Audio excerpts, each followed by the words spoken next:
Sa wakas, naglaro ka na rin ng Minecraft.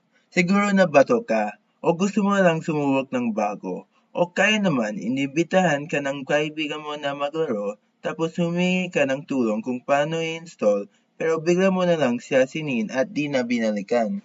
Una sa lahat, kailangan muna nating mag-decide kung anong klaseng Minecraft ang lalaruin natin. Okay. Chill muna tayo. Medyo nakaka-overwhelm talaga ang Minecraft sa umpisa kasi sandbox game siya. Meaning sobrang daming pwede gawin at i-customize. Kaya i-focus muna natin kung paano natin tatapusin ang game. Una, Java Edition ang lalaroin natin. Pangalawa, version 1.21.1 muna. Kasi di pa tayo sanay sa pinakabagong versions. Pero don't worry, gagana pa rin to kahit sa newer versions dahil halos pareho lang ang concept. Magkaiba man ang konting tactics. Same pa rin ang goal ha, modern version pa rin to at marami pa rin naglalaro. So, play! Pangatlo, naka-off ang keep inventory. Ibig sabihin, kapag namatay ka, mahuhulog lahat ng items mo at pwedeng mawala pagkatapos ng 5 minuto. Mapipilitan kang maging maingat at iwasan ang mamatay.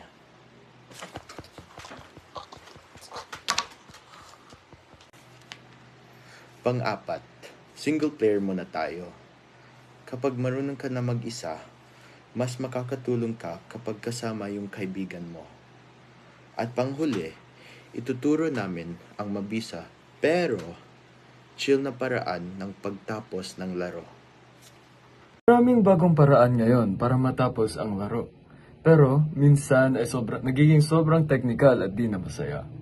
Kaya dito sa bidyong ito ay ituturo namin kung saan natin may enjoy pa rin ang laro. At hindi tayo ma-overwhelm at casual lang ang bilis.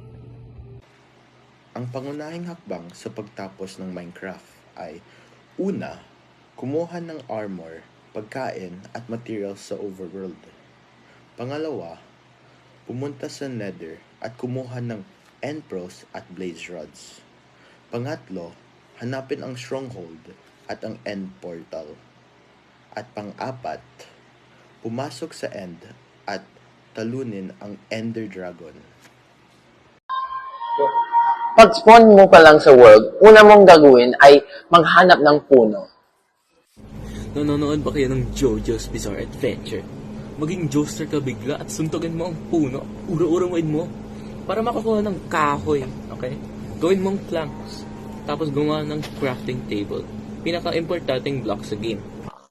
Tapos mo nang gumawa ng crafting table, gamitin mo ito pang gawa ng wooden tools. Tapos agad mag-upgrade sa stone tools sa pamamagitan ng pagmina ng bato. Mahina ang wooden tools ha, kaya huwag kang magtagal doon. At huwag kalimutan mag-ipon ng maraming kahoy. Next goal, maghanap ng village. Malaki tulong ang mga nayon sa unang bahagi ng laro. Maaari kang kumuha ng kama, mga pangunahing kagamitan, at kung may sapat kang lakas at tapang, maaari mo ring patayin ng Iron Golem upang makakuha ng bakal. May iba't ibang istruktura sa Minecraft. Ngunit, ang mga nayon ay pinakamadaling Ito na ang nakakatakot na bahagi para sa mga baguhan, ang Nether.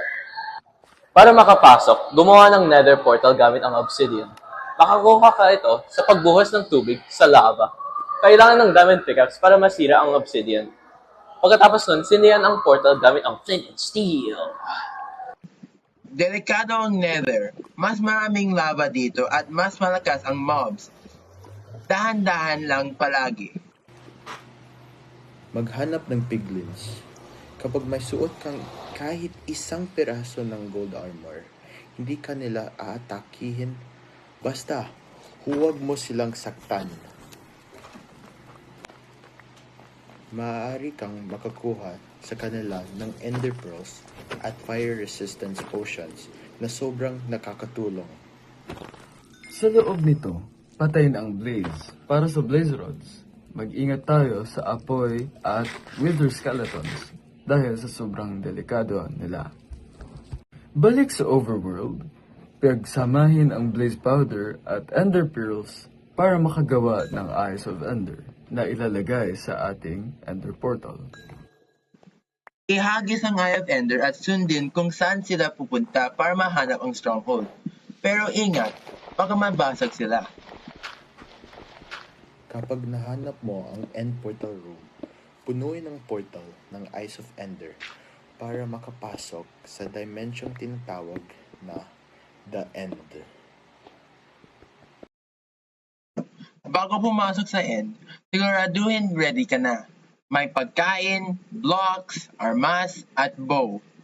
Mag-set ng respawn sa kama malapit sa portal, pero huwag ilagay sa ilalim ng portal. Pagpasok mo, unahin mo ang sirain ang End Crystals sa mga haligi. Gumamit ng bow o kahit anong projectile at mag-ingat sa pag-teleport gamit ng Ender Cross. Iwasan ang Enderman. Huwag mo sila tignan sa mata. Kung hinahabag ka nila, maglagay ng tubig o gumamit ng bangka. Kapag wala ng End Crystals, lalapag ang dragon sa gitna. Dito ka na umatake. Huwag magmadali. Mas mahalaga ang mabuhay kaysa magmadaling pamatay. Iwasan ang Dragon Breath at huwag masyadong lumapit kung di ka handa.